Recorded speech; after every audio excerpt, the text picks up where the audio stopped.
it's on.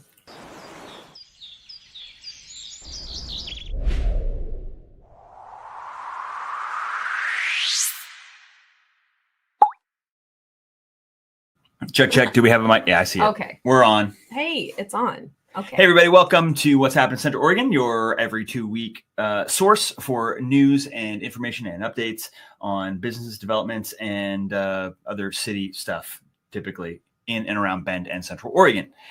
Yeah, all the fun, nitty-gritty fun stuff. Kind of just roll. I just kept going on that. I just kept going. Go. This is my wife, Shannon. My name's John. We're with the Crime Real Estate team, and you may or may not already know that, but welcome. We're glad you're here. We're going to get into some news stories for today. I think, to me, there's not a whole lot of big news stories going on right now.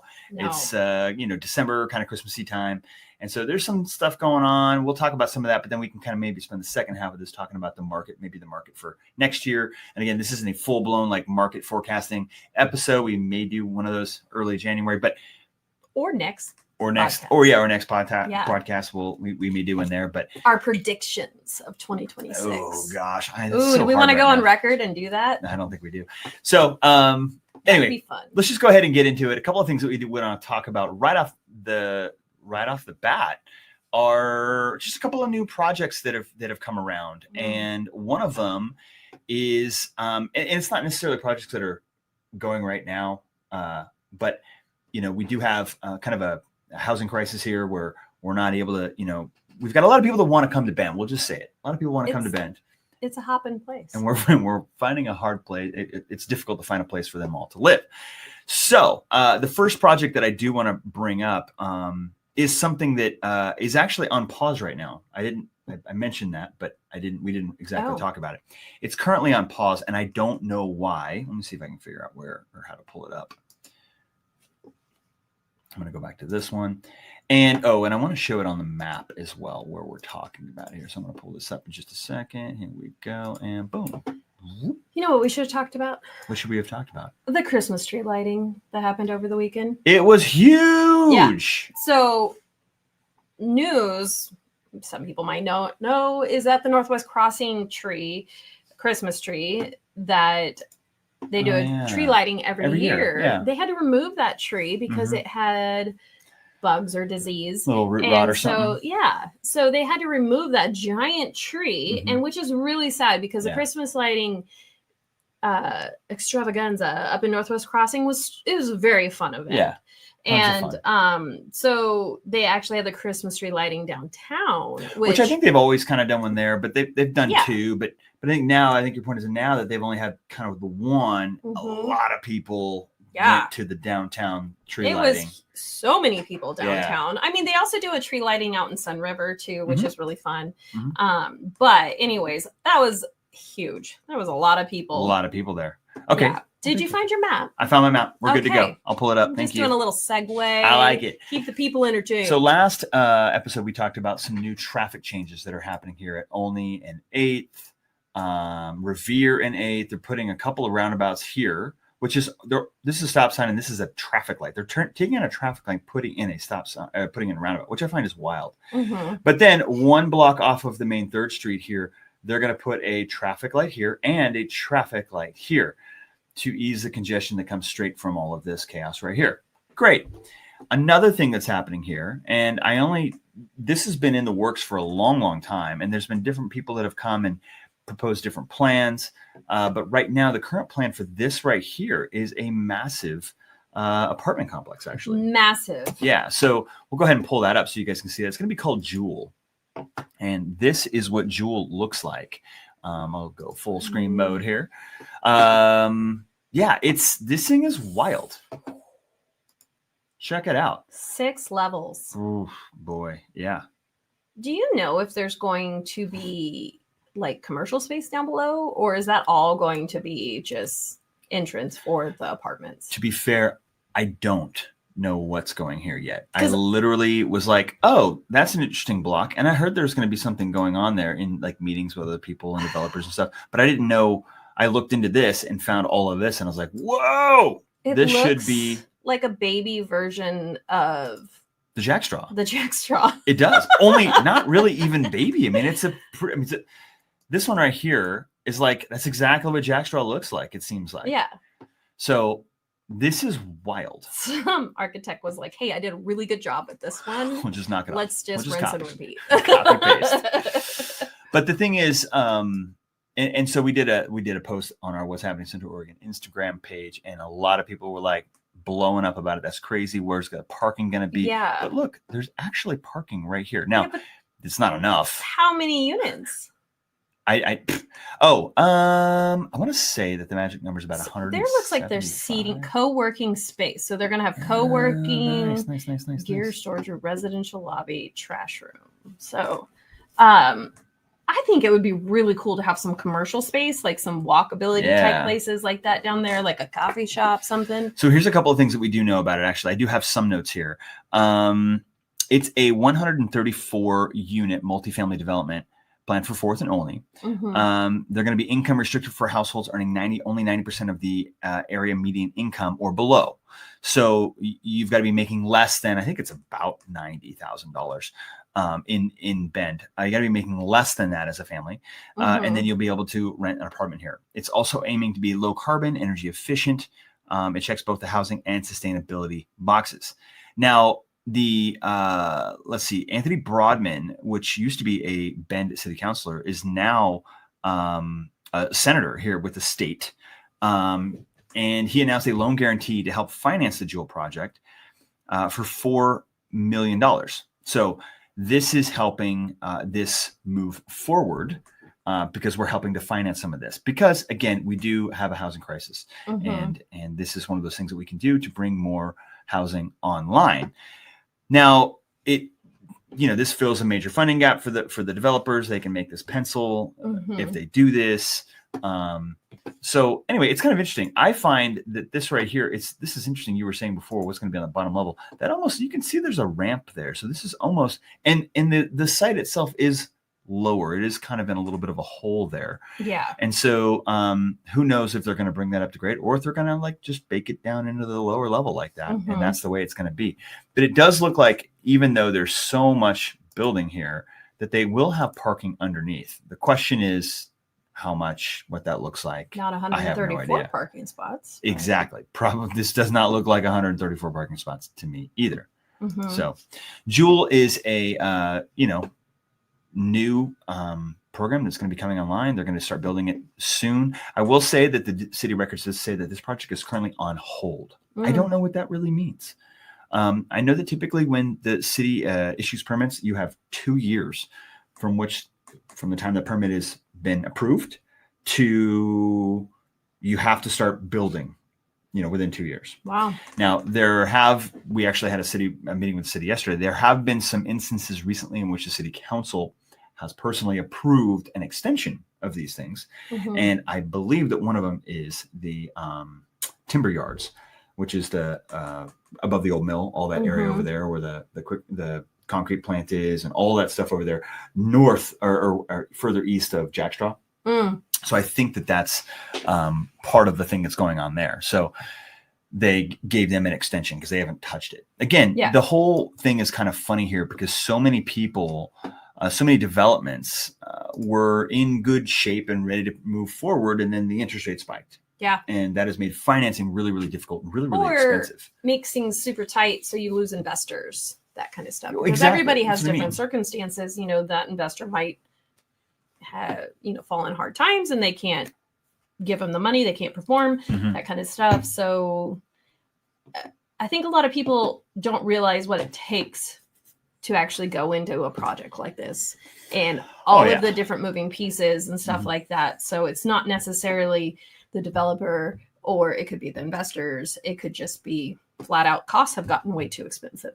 Yeah. So that's the double-edged sword, right? It's like not only have costs gone up dramatically, I mean, crazy. We were with some developers again the last 2 days talking about how things in general for commercial development have doubled since before COVID, just before COVID. Like 2018, it would have cost $20 million to do XYZ project. 2025, 6 years later, 7 years later, it's 40. Yeah. Did I say 20? Yeah, I 40. think so. Or did I say 40 and 80? It's double. It's a lot. Fact checking. So, but aside from that, this is actually kind of this is a very related topic. sometimes it's not always about the financing. Sometimes it's about the infrastructure. So another thing that is recently completed, and there was actually a news story on it, and I think we're getting ready to do a small segment on it, is, or maybe we already did on our Instagram, is the southeast sewer pump station has recently been completed. So if you're looking at a map here, let's pull this back up again. You're looking at a map. One of the areas, if you guys, I don't know how many people have been around since 2016 when they did their new UGB update, but this little area right here where 27 turns to not, this is called the elbow. And the elbow is a big chunk of land right here that you can see. Honestly, it's not very developed. There's not a whole lot there. There's a school there. There's a couple of roads with randomness right in here, but there's a lot of land right here that is ready for development. This is actually Easton right here. It is currently being developed. There's obviously lots of drama there, but there's a lot of land right here that can be developed into a lot of homes. The reason why it hasn't is because of infrastructure. There aren't necessarily roads. There aren't necessarily sewer that can provide for this area. And the Southeast Sewer Project or sewer pump has just been completed. So the little line is, they just spent, what is it? Let me look at my notes here real quick. Yeah, because I remember writing an offer on a home that was on Magnolia Lane, and all of this to the right was supposed to be like 2 different apartment complexes. Yeah. And $26 million. They basically spent $26 million on a tiny little shed. Because it doesn't look like much, the sewer pump station, but it allows there to be sewer. And a lot of these homes actually historically back in here are on septic. Yes. A lot of the stuff that used to be on septic back in here, over here, not a lot of these so much. Septic. So, and even up into here, a lot of these are in septic. So it's interesting that we now finally have the capacity to add thousands of homes here on the southeast side, which also brings up, just a little bit, we talked about this before, how many homes are coming to this side of town? A lot. I mean, not only do we have Easton here, which is going to be, 800 or something like that, 500, 800. There's going to be, this is a planned chunk of land here that's going to be something. And eventually, all of this is going to be a chunk of land that's also going to be homes by Lennar. And we've got to finish out this up here. But we also have right across the street from Easton too. Yeah, we've got Hayden, which is going to put their affordable housing unit right in here where this pit is. Thousands and thousands. And then, of course, we've got to come up here. This entire block is going to be thousands and thousands, 4,000, 8,000 homes. So there needs to be this sewer pump here, but now it is officially done. Let's see, is this what we're talking about? Yes. So the Southeast Area Pump Station project is now completely finished, and they're ready to, move some poop around. They give a shit about it. They gave a shit. So this is actually, the UGB has basically annexed in all of this land to be developed since in 2016, yet nothing has happened. Almost nothing has happened. Now, there are people sitting out there right now with plans, and we'll bring this back up again. And this is one of the plans. It's actually called the Ferguson Apartment Complex, but there's also Ferguson Townhomes as well. So there's, a few hundred units. There's 264 units going on here. There's another 127 townhomes going on, and I can scroll through. There's, there we go. There's a whole bunch of units, hundreds of units that are coming to this area, but they haven't been able to, So they've just been sitting there. Ready to go. This is another one that has been put on hold or is on a temporary hold. But now that they actually have the rest of the utilities in place, this is getting ready to move forward. I think this is like what I originally saw for that. I think this might be Magnolia right there on this. Yes, it actually is. Yes. Yeah. I didn't know that was going to tie into that. Look at me. You knew about it. I mean, with all of that, people are all like, all of these homes are coming to, the southeast side of town, and they're like not happy about it, or they are happy about it, but yet we have a housing shortage, and it still is not enough. Yeah. That's the wild part. Like everyone's like, oh, we're overbuilding. We're taking all of this land and we're just building, all of these houses that are not very exciting, and like, but we need the housing. We need the housing. And there again, you know, it's funny because we see all kinds of things in the comments, right? Some people hate the growth, some people welcome the growth. You know, I love Ben the way it is, but it has to grow. It's going to grow. It has to grow.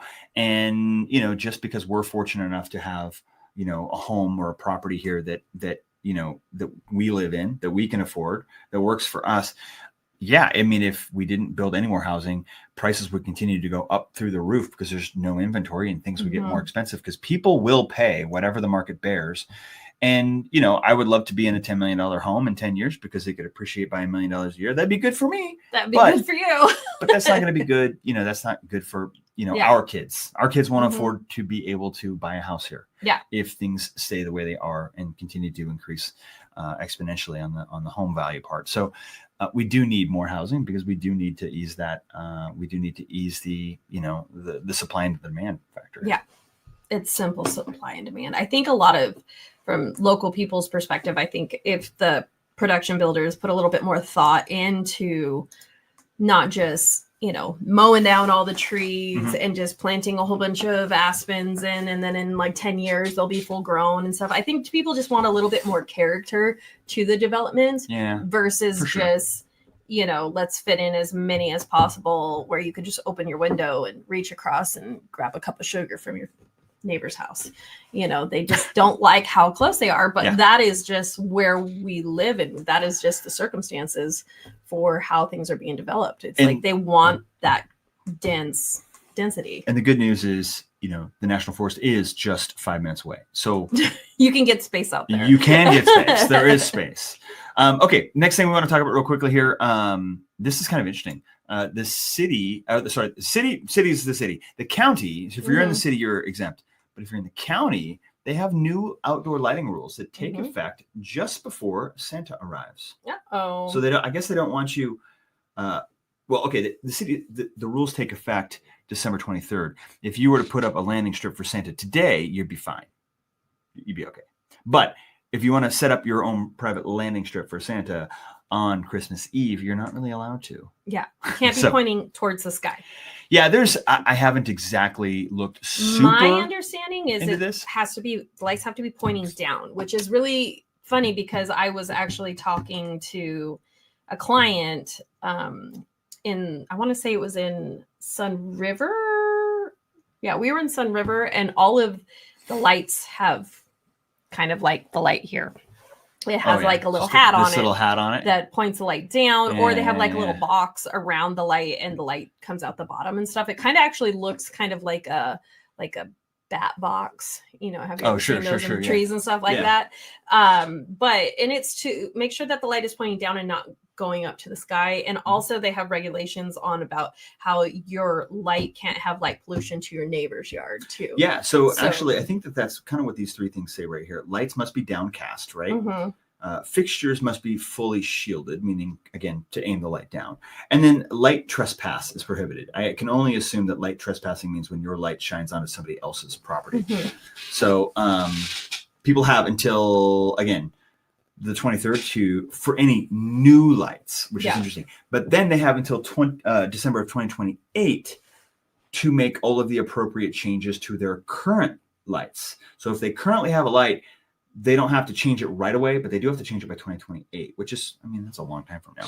So, and the reason behind this is that we want our skies to be dark for viewing the stars. We have a lot of observatories around here that look at stars and planets and all that kind of stuff. And also it helps like bird migration and all that kind of stuff. I personally think it's really freaking dark at night when we're driving around, and that sounds really funny, but there's some areas that there is no street lights. And like, dark. I think, but then I guess I'm just showing my age, man. Huh? I can't see. Yeah. I need my binoculars. All right. Let me see here. Do I have anything else that's really pressing on my stories before we get into the market update stuff? Lights. Just for fun. We'll touch on that later. We got into Joule. Oh, you know what? Prineville. We can talk about Prineville for a quick second. Prineville. What's going on in Prineville? So Prineville lost a Owens Corning was a manufacturer, and I think they did doors. They did some trim work and doors and stuff. And they actually closed. They announced it like this summer, and they slowly scaled back the production. Basically, in November, it wrapped up, and the plant was officially closed. And we lost about 200 jobs, and it was kind of a bummer for Prineville.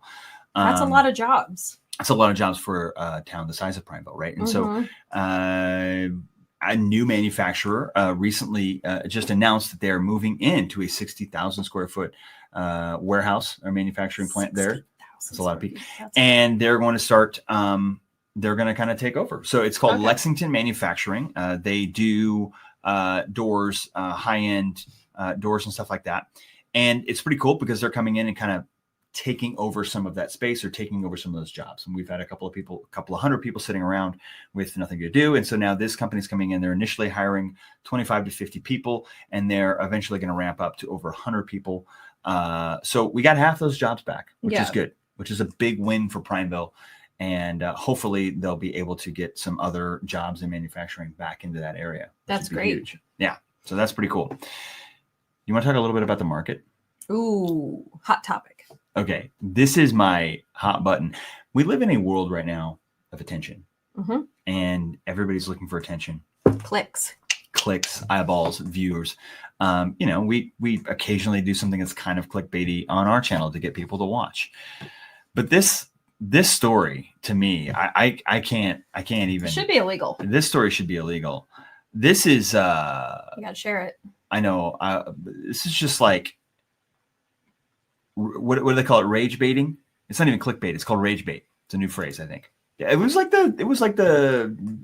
it's like the word of the year kind of a thing. Rage bait. Really? Yeah, like I heard on the radio or something. Price correction in the housing market.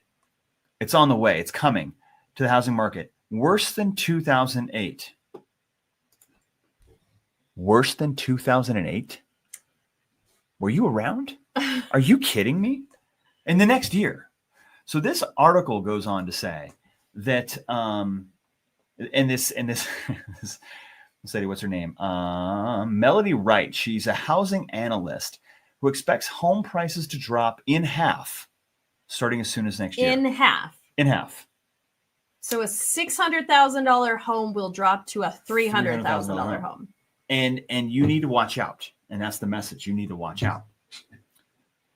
What is the deciding factors in this? Does she give anything, or is this just pure speculation? They talk a little bit about, how the market's been slowing down. It was overheated in 2020, 2022. And, the median home price hasn't raised much in the last few months. It's only been years. It's only been a couple of percent. And according to a new report from Zillow, 53% of all U.S. homes lost value over the past 12 months. Yada, yada, yada. Now, she goes on to say, go ahead. But lost value could be like 4%. 1%. Or 1%. 1.2%. Yeah, 1.2%. And it's just like, it drives me bonkers that people correlate a recession to housing. Mm-hmm. It doesn't always correlate. Or, oh my God. Keep going. Sorry. No. Tell me more about what this lady is saying. She just thinks that, economic conditions, tariffs, everything that's going on is going to basically erode the housing market, our housing market, back to, 50%. And actually, here's the thing that's even wilder than this. She thinks we could get to a point, where it says it in here, where, here we go. The next year, home prices might correct to the point where they match the median household income. In 2024, according to data from the U.S. Census, that median was $83,730. I don't know where you're going to be able to take a house and make it $83,000. I saw a great graph to this, and where there is no time in history that housing prices have been the same as as the median income. Never in history. Right. And that would take, even in Bend, our median income is a little bit higher than the national average. but it's not going to come. It's not coming down that much. Not even remotely close. Yeah, this is crazy. So this is rage baiting. And what's funny is if you've heard this story, if you've seen this headline, it's because everybody else is seeing this story and they're going, whoa, and they're doing a story on the story, right? So U.S. housing market programs to crash worse than 2008. Expert warns and 50% plunge could start in 2026. Protect yourself, right? Mm-hmm. And it's absolutely wild. Real estate expert says the market will change drastically in 2026. There's all of these stories that are doing stories on the one story. Mm-hmm. And so this is the part that just drives me absolutely bonkers, because if you actually look at what most people think, what the sane, normal people think, we're going to get some interest rate relief a little bit. And I think we've already seen a massive increase in interested people for 2026. Oh, yeah, we're seeing it big time. Zillow is seeing it. Redfin is seeing it. You got to remember that, like, Zillow and Redfin, being what they are, they collect data. And they are the two biggest engines on people that are looking at homes, people that are looking at apartments, people that are selling homes, all of this. And they are just collecting data. Mm-hmm. And their data is sometimes good and bad, you know, but they do have an amazing source of collection on data. So their stats sometimes are fairly correct, not their estimates, but you know, it's like, being what they are, they do collect all of this data all the time. So one of the things that we'll probably get into in a later video is we've done this for the last couple of years. I like to do this, is like all of these big companies, Realtor.com, Zillow, NAR, National Association of Realtors, Redfin, they all have their market projections for the next year. Ooh, let's do that on the next podcast. That would be good. We could talk about each one of their projections and what we think. Yeah. And they're all a little bit different. I actually did see a story, but I had to reboot my computer because I couldn't get the camera going. But I had one article up that had all of them. And they're a little bit all over the place. NAR is expecting, they've got a very bullish outlook. They think that we could jump in sales, not the volume of how much your home is going to increase in value, but 14%. Just the number of sales that'll happen by 14%. Yeah, it could jump by as much as 14%. New home sales could jump by 5%. Here's the table. Here's the table right here. Mm-hmm. Existing home sales could jump by 14%. I think people who have been holding off on selling for so long. Oh, absolutely. I mean, people are calling us going, we want to sell next year. Like, we're ready to sell next year. Yeah, we got a list. We've got a list of people that are like, should we sell right now in December? And we're like, maybe not. But next year, let's get out of your current situation. Mm-hmm. Now, the problem is we don't really see a whole lot of price appreciation going up in the next year, maybe a couple of percent. It's probably going to continue to be a very flat-lined market as far as values go. Yeah. But we're going to see more transactions in general. Yeah. More buyers are coming out, more sellers are coming out. Which, when you think about it, like a couple of years ago, the prices were going up so fast that you couldn't even keep up with it. Appraisers couldn't even keep up with it. Yeah. And so I would say it's kind of a more balanced appreciation, would you say? Oh, yeah. Like versus what people expect. I should get 19% in 2 years on my house. Mm-hmm. No, you should not. That's not healthy for anybody. Right. Exactly. I mean, it's healthy for your pocket, but for those people's pockets, but not for other people. Yes, exactly. So yeah, NAR has a pretty bullish outlook. They think that things are going to get much, much, much better next year as far as the pure volume of transactions that actually happen. Really cool that we take these stats and we'll show people kind of what is 14% increase in home sales. What does that look like? What does that compute to in our normal sales volume compared to 2025? Right. So instead of having 2,000 sales, we would have, 2,000. We could show all that. Yeah. 2,000 sales versus 2,300 sales. Yeah. Interesting. So yeah, there's just a ton of market news out there that is all talking about what they see happening. Mortgage rates are expected to continue to drop, albeit very, very slowly. But they take the elevator up and they take the stairs down. The stairs down, exactly. So Redfin reports this. Here's the other thing that's really important. Starter home buying is increasing. And this is the other thing that Redfin has been reporting and talking about even within their own circles is that they're getting a ton of traffic, like Shannon was saying about the data. Yeah. Zillow and Redfin and even us here at the Carm Real Estate team, we're seeing a lot of people reach out to us now saying, hey, next year's the year, far more than we would have seen in years past. Yep. Usually in December, people start making their plans around the Christmas table. Hey, what are we going to do this year? Are we, is it one of our goals to move or to buy or upgrade or downgrade or move horizontally or move to a new area? And they start talking about that and they start reaching out and making plans. They start their search activity on Zillow. They start their search activity on Redfin or on the Carm Real Estate website. We can do that too. Just a little plug there, but they're talking about it. And that gives us a cue into what this next year is going to look like. So Redfin thinks that this is going to be a big year. The phones are ringing off the hook, or at least their search traffic is going through the roof. They're saying that they think this is going to be a big year. Crazy. Yes. Crazy, right? Buckle up. Here we go. But I mean, this lady, Yep. I don't know what I mean, I did actually have a thread up where I was looking at it. She's been a person doing this for a while. I have no idea where this outrageous report comes from, thinking that the home prices are going to fall by a ridiculous amount. I think it's crazy. I think she's getting attention. Oh yeah, and sure. She's getting clicks. Oh wait, go back down to that graph. What was that? This one. This is median sales price of homes across the country nationally. So it's come down a little bit. But, and it may continue. And to be fair, it may continue to come down over the next year. It very well may. And there are a lot of people that think that prices are going to go up by a little bit. There's a lot of people that think that prices might come down by a little bit. We just got the Beacon report came out today, and we are down this month, but we were up last month. And we've got a very interesting zigzag happening with with what the market's doing. So, and that a lot of that is just determined by what is sold for that month. Yeah. And it's like, so if you have a whole bunch of Discovery West homes that are sold and that have closed, that affects, or all of a sudden you have a humongous townhome complex that they're all 400, that affects everything. Yeah. So exactly. it really, you just have to look at the product. I don't know.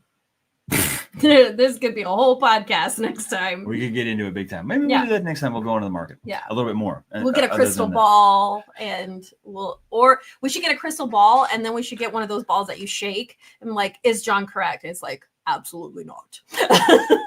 100%. Guys, thanks so much for watching. If you stuck around to the very, very end of this, you are the best. And we want you to put a comment down below and say where you're watching from and when you intend on buying or selling here in the area, because we know you are. If 2026 is your year, let us know, because we will put you on the list. Exactly. And also don't forget that we have the What's Happening Central Oregon Instagram channel. Yep. Got to check that out. Every day there's a post that tells you the latest news and what's going on in town. And that's it. You're doing the sign off. Go ahead. That's it. We would love to be your resource of choice. Cool. Isn't that what I'm supposed to say? Yeah. Sure. Anywho. Thanks, guys, so much. We'll see you over in the next one.